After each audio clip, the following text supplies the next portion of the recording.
Kinikwestiyon ni Senador Miriam Defensor Santiago ang mungkahi na italagang Special Independent Investigator si Senator Ping Lacson kaugnay sa pork barrel scam. Halimbawa, itong Lacson na ito, Opo. maliwanag na kampi niya si Enrile. Kasi noong nag-away kami ni Enrile tungkol doon sa mga Christmas bonuses na yon, na ayaw ipalitaw ni Enrile, hinamon ko si Enrile, magdebate kami, ang sumagot si Lacson.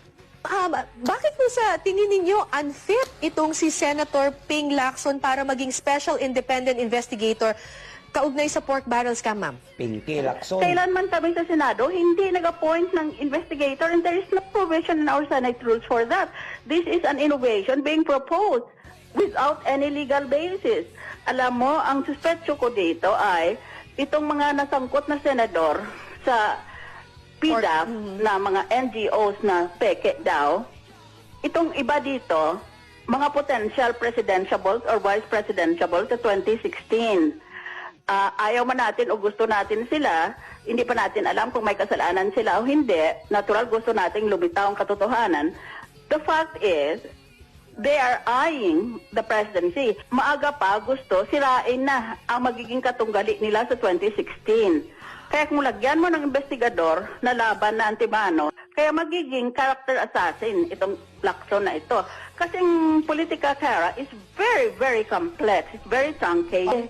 Dapat yan, lawyer, kasi hindi siya abogado, tsaka tingnan mong lingwahe niya.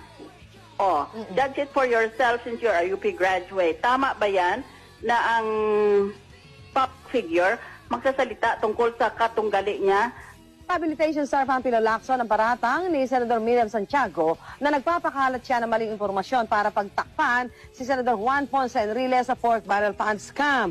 Thinks Senator Juan Ponce Enrile has a hand in the latest expose of former Senator Panfilo Lacson. Santiago questions Lacson's statement that the family of Janet Napoles gave him a draft affidavit reportedly naming 12 senators and more than 100 congressmen in the corruption scandal. Santiago says Lacson showed no proof the affidavit was authentic. Napoles' lawyer Bruce Rivera confirms the Napoles approached Lacson before meeting with Justice Secretary Laila de Lima Monday. Santiago says she believes Lacson is only speaking to prevent Napoles from naming Enrile as the scam leader.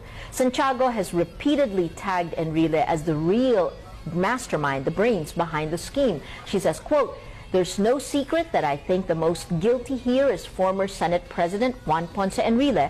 No matter what the level of Napoles' cunning might be, she cannot equal the influence of the Senate President." She also calls Lacson and